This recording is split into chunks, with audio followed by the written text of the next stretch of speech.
Tēnā koutou katoa.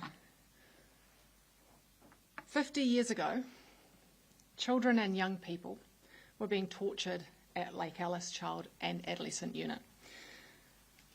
The Lake Alice Unit was established in 1972, and the very first documented complaint of Dr. Selwyn Leeks' electrocution of children and young people as punishment was made by a 13-year-old boy in December of that very same year.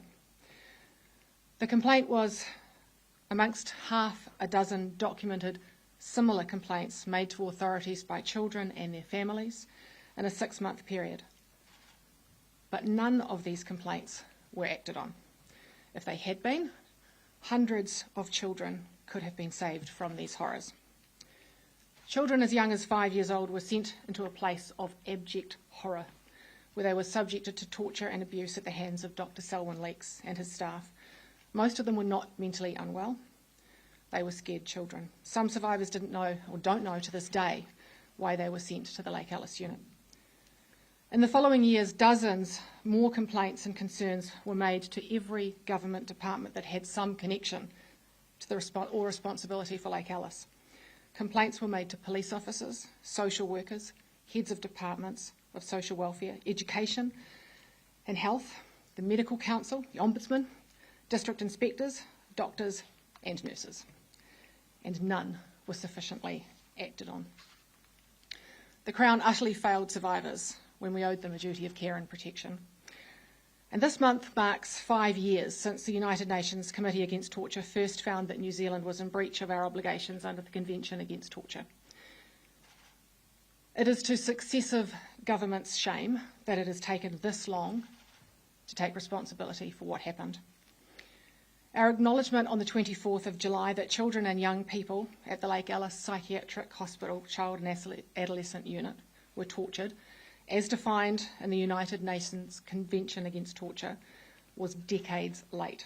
It should never have required 2 cases at the United Nations and a Royal Commission of Inquiry, and yet it did. Today, I am announcing the details of redress for survivors who were tortured at the Lake Alice Unit. It is never possible to write for compensation for the torture of children.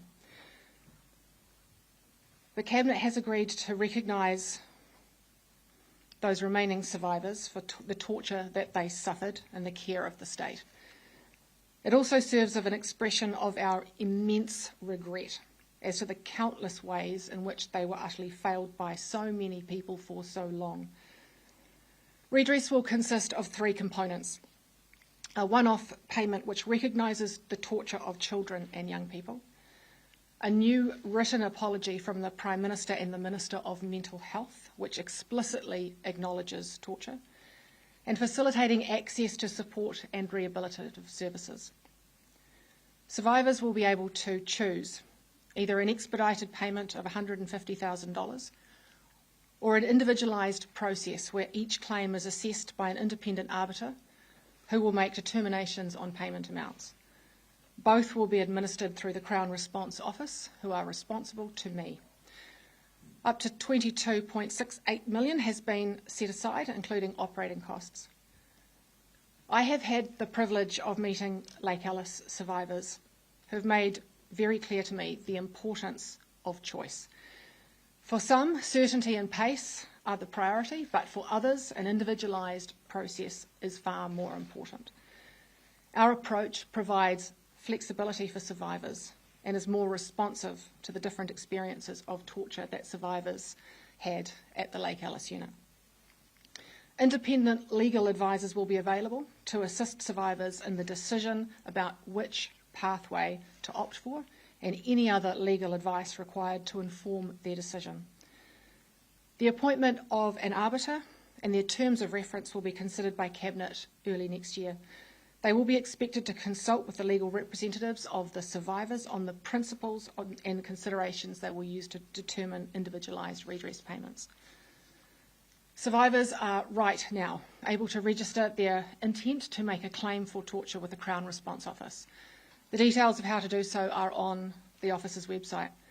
I would encourage any survivor to register your interest as soon as possible. I know that there are survivors who are seriously ill or in vulnerable health, and registering their intent will preserve their claim for families or loved ones if they were to pass away. Survivors will have until the 30th of April to choose the individualised payment process. The expedited pathway will remain open until the 30th of September. Both pathways will be complete by the end of 2025, and payments will be made on an ex gratia basis so that their other entitlements are not affected. The support component will be provided through existing support services and will include facilitating access to financial advice for any survivor that requests it. The Crown Response Office will support survivors to connect to various services based on their need. Officials have also been directed to report back by March next year to the Minister for ACC and Mental Health and myself on any gaps in the current services. These decisions Cabinet has taken are completely independent of any decisions about the future redress system for abuse in care. They are specifically to address the acts of torture on children as defined by the United Nations Convention. This is significant. The advice that I have received is that we are the first country in the world to acknowledge the torture of children and provide something like this as recognition for their suffering. I'd like to acknowledge the survivors of the Lake Alice unit who did not live to see our announcement of torture in July or today's recognition. On behalf of the government, I convey our deep regret to your families that your loved ones passed away without what was happening to them being fully recognised. I'd also like to thank all of the people who have fought for decades for the truth of what happened at the Lake Alice unit to be acknowledged and to be recognised. Many of you have made enormous sacrifices to do so. You, your families, your supporters and the commissioners and staff of the Royal Commission of Inquiry have all played a very critical role in bringing us here today. Today will be mixed emotions, and we acknowledge that for some survivors, this will not meet their expectations. Finally, I'd like to thank the survivors of the Lake Alice unit who have personally engaged with me and my team since July. Leonie, Paul, Malcolm, Carolyn, Tyrone, Jenny and Rangi and Bruce. After everything that has happened, you had absolutely no reason to trust us with the most painful parts of your life. Not just what happened to you at Lake Alice, but how these experiences have impacted your entire lives, but you did. You have shouldered an enormous burden, not just for yourselves, but for others who are not able to. And I am indebted to you for your courage, your grace, your strength and your persistence. Thank you. Nō reira, tēnā koutou, tēnā koutou, tēnā koutou katoa, and I'm happy to answer any questions. How many survivors do you think this will apply to? We're not sure. We know that originally there were about 350 children and young people, 352 that went through the unit, but we don't have accurate records now of how many of those are still with us today. So we've made some assumptions, but again, we don't know how many people will come forward. It specifically applies to torture, right? So do these people, is there a requirement that they have to prove that they were tortured? Look, there will be, but we will take a very pragmatic approach to this because the records aren't great. There are many gaps. Many of these people, though, have already been through redress payments in the past, through the individualised payments, round 1 and round 2. They will already have the records and notes from what happened then, and many of them have been through the Royal Commission as well, so they will have all of that. So we're expecting that most survivors will have some form of information about what happened to them to meet that requirement. How quickly could people get that 150,000? That will start from March. You said ex gratia payments, is that what you meant in terms of some survivors have already accessed some money? Is this money, is it capped or anything? Is that money they've already received deducted from what they might be entitled to now? No, there are a number of Lake Alice survivors who have been through redress in the past. This is a new material circumstance of torture. This is a very separate payment on top of those payments that were made for abuse and care. And we don't know what the top end might be because we are leaving that to the independent arbiter to make his decision around where that will sit. Have you been given given- eligibility? You mentioned the criteria would involve torture. How are you encouraging at this point anyone that went through Lake Alice to just sign up on that website in case they might be eligible? But people will be able to see the criteria and they will know if they were administered paraldehyde or ECT at Lake Alice, they will be eligible. In terms of the individualised process, separate from the rapid payment, what sort of things will be brought into consideration when determining how much money those people will receive? But that's to be determined by the arbiter in conjunction with the lawyers on the panel that we're putting forward. And we've made a really deliberate move to use lawyers that the survivors have already mentioned to us, that great lawyers that they'd like us to use, so we've tried to use as many of those as we can. So the independent arbiter will work with those legal representatives to set those parameters and those terms. Are any of those going to be capped at $150,000, but if an independent panel finds that they believe someone's entitled to significantly more, will you put any cap on that, or what they say goes? No, we're not putting a cap on it, but Ministers of Finance will provide a package earlier next year when we know how many people have opted in. So we've done some rough calculations, very rough, because as you know, we don't know how many people will enter this process. But we're not putting any cap on it.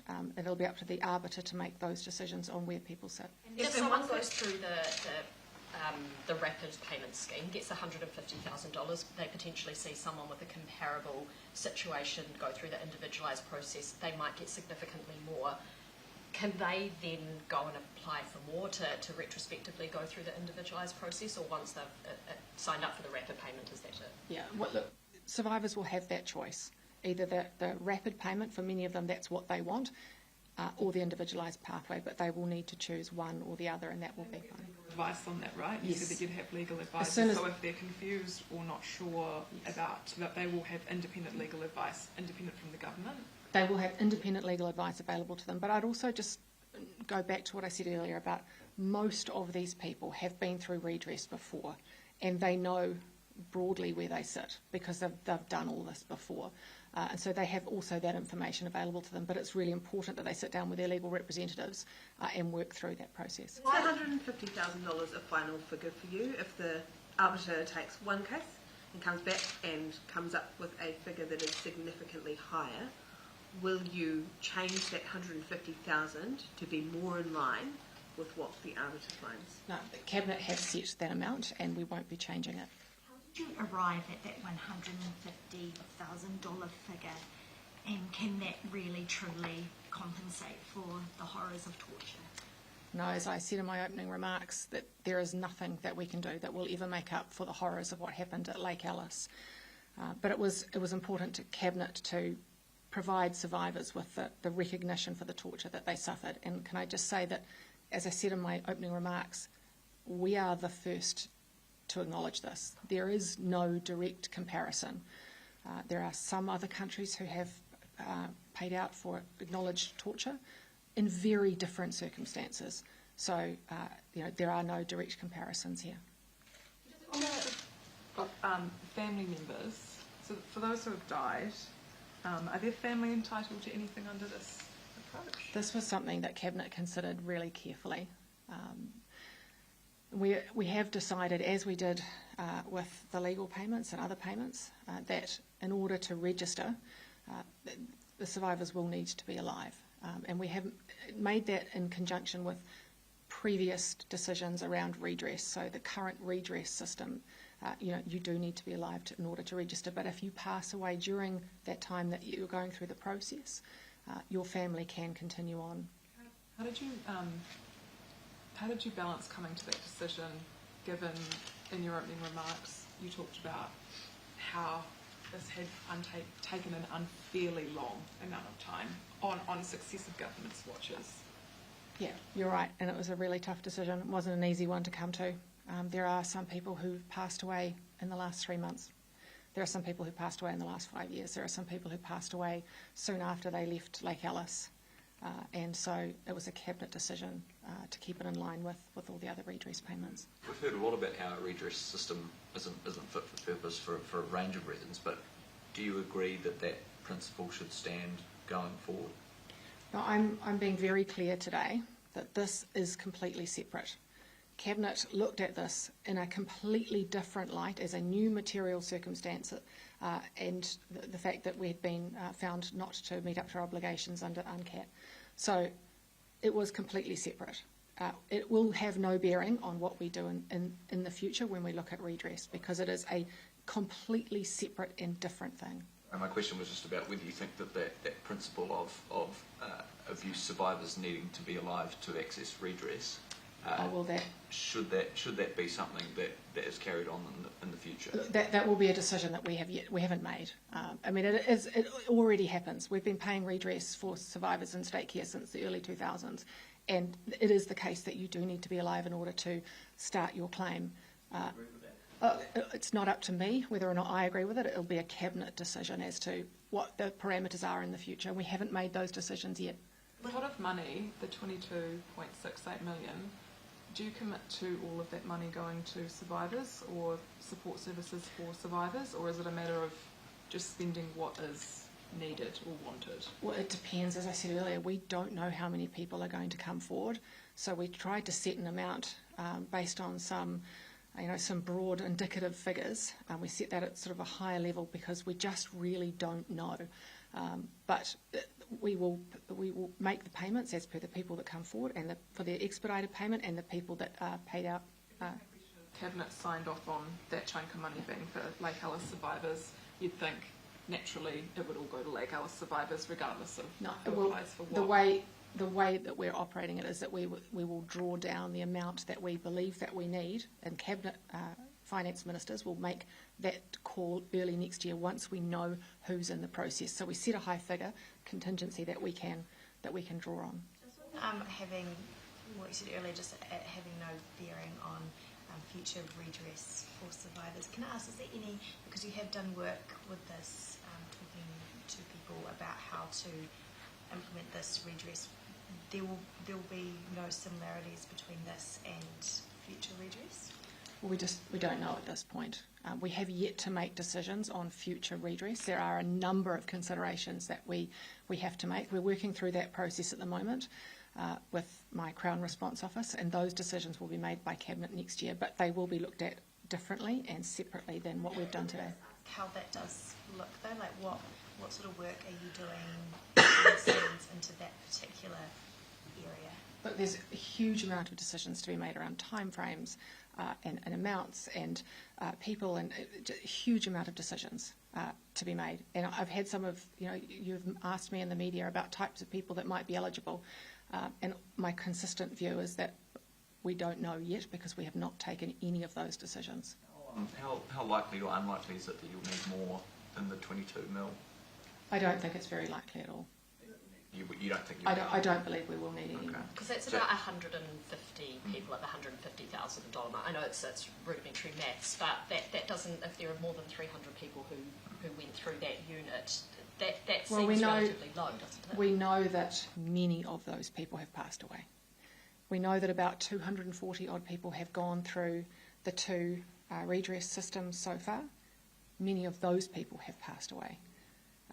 And we know that because the effects of Lake Alice and their age. So we're sort of roughly modelled on that, but it certainly will not be the 352. It won't even be, I don't imagine, the 240. So was it always your intention to make this announcement this week, today, or has it been advanced by something, or? No, Cabinet made their decision on Monday because we have been grappling with this for some time. We wanted, as the Prime Minister once said, he wanted this decision to be made this year, and there have been a number of things, a number of steps that we've had to go through to get here, and Cabinet only made the decision on Monday, and so we wanted to announce it as soon as we possibly could. In the year, why so late in the piece? What was holding up that decision being made? We've had all sorts of things. When this is the first time that this has happened in the world, we've had independent legal advice. We've made sure that we understand the United Nations Convention Against Torture considerations. There's a lot of things to take into account. I've also been meeting with survivors on a number of occasions to understand what they want from this process, because we didn't know whether or not we just had a one payment for everybody, which is what many of them wanted, but many of them also wanted an individualised pathway. So there was a lot of moving parts to consider, and it did take some time. And Cabinet took this decision really carefully. We have been talking about this for some time to get to this point. Who go down the independent legal advice route, will that legal advice be free and it will not be discounted from any payment that they have? The legal advice will be completely free. The announcement that you made a couple of months back, people have already had trouble with the Ministry of Health with that. Can you guarantee that people aren't going to have trouble with these payments? As you would have seen in the media, I said that I was incandescent with rage about what happened with those payments, and I was, which is why I have moved the responsibility for these payments to the Crown Response Office, who are directly responsible to me. On your survivor, the survivor expectations that you acknowledge that today's announcement that might not meet, can you expand on that? What expectations that you received from some survivors and why you didn't end up going? Why they weren't met, I suppose. But there are a number of survivors who have a number of different expectations. I've already made some phone calls this morning. There are some people for which this is incredibly meaningful and were hugely appreciative. There were some people, and I knew who they would be, that this does not meet their expectations. And the expectations of survivors are wildly different. And we were never, and we will never, even in the future with redress, we will never meet the expectations of everybody. We know that. That's why this job is particularly difficult. What do they kind of range from? The expectations? Oh, look, there will be some survivors who are expecting millions, frankly. And look, we just, as I said, nothing that we can do will ever make up for what they went through. In 1999, the government of the time set aside $132 million as a contingency to pay for Lake Alice survivors. You've not come anywhere close to that. Why? Well, you also remember that there has been a number of other payments to Lake Alice survivors already. So there have been, while this is separate and different and it is torture, survivors will also be able to access redress as well on top of this. So there is not just one payment to take into account. If you're looking at the whole thing, there are other payments as well. And so any Lake Alice survivor who's not already been through the redress process will still be able to do that. So you said that there isn't a comparison and you're doing this for the first time. Yeah. There are comparisons for compensation though, right? So wrongful imprisonment is $150,000 for each year that you are wrongfully imprisoned. Is that what you have used as a benchmark? Look, there are a number of different data points. Like I say, there are some countries who have paid out for torture, but it is in very different circumstances. There are numbers like you've mentioned, and I've thought of that number as well. There are ACC payments as well. But look, in the end, when we sat down at Cabinet, we recognised that there is no number, there is no precedent for this. And we knew that whatever we came up with wasn't going to meet some people's expectations, others it would, but we also knew that it was never going to make up for what happened. That the torture of children is comparable to a year of wrongful imprisonment? Oh, it's not a consideration I'm going to go into, but what I would say is that when you look at the MSD payments, the highest MSD payment for redress has been $95,000, and it was important to us that this represented significantly more than that. Realistic date that the money might actually go into people's accounts, the $150,000. Yes, March.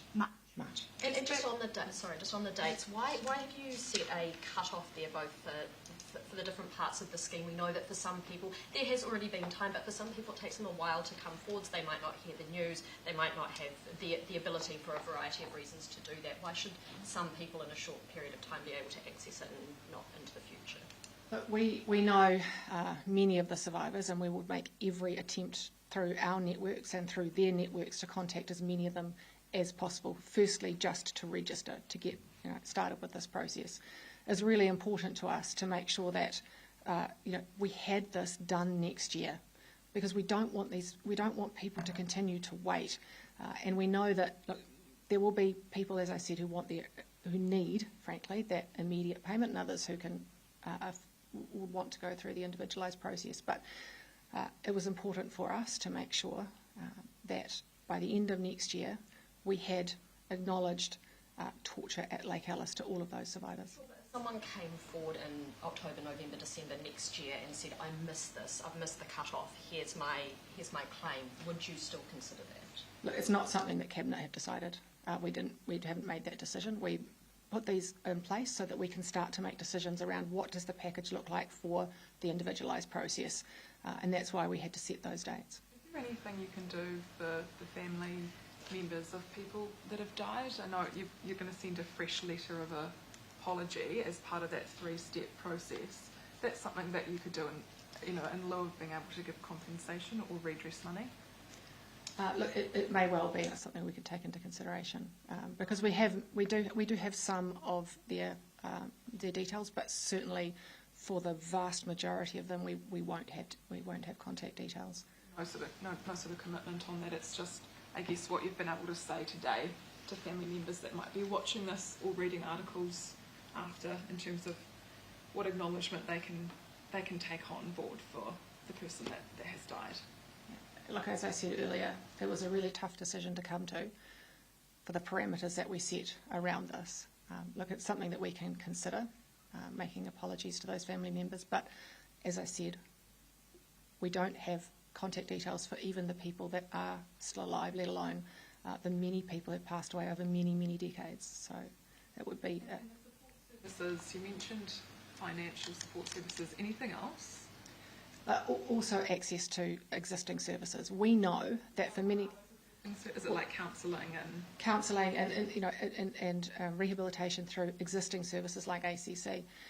But what we do know is that for many Lake Alice survivors, it has been very difficult to access those services. So we want to make sure that they have a much smoother and easier pathway to get access to the services that they need.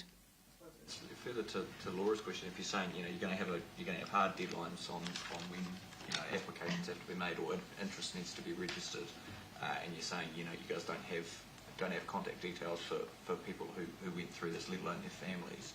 So one might suggest that means that the government needs to be going kind of above and beyond to be able to reach out and contact these people to make sure that they are aware of this kind of stuff. So what work's being done in that space? Well, that'll be up to the Crown Response Office, so we will task them with making sure that this is spread far and wide. They have a number of different networks of people, of survivors of Lake Alice, and they have their own networks, so we will contact people through those networks, and the Crown Response Office will make every endeavour to make sure that every person is able to put their application in so that we can start the process. And that was my last one. Given to second-degree torture, so having to witness torture and the trauma of that. Look, as I said earlier, this decision was informed by the United Nations Convention Against Torture. So we were only looking at those people according to those settings that were tortured at Lake Alice. So not for anyone who witnessed. One more question. You started your presentation talking about how long we've known about this, those first disclosures, that this has been on the record for a really long time. Your colleague, the Attorney General, Judith Collins, went to the UN in 2014 and said that there was no state torture happening in New Zealand. When I asked her about it the other day, whether she would correct the record with the UN or apologise, she said certainly in 2014 I had no knowledge of any torture. She pointed out that those questions were asked in response to Iran and said, I'm happy to put New Zealand's record as a government, as a state, as a country up against Iran any day. Is that the correct response? Did she have knowledge of this in 2014? Did the government have knowledge, and should you be apologising for putting the UN wrong on that? Look, I can't answer to what people knew and didn't know, but I think you've asked Judith Collins and she's given you her recollections and her answer. I have to correct the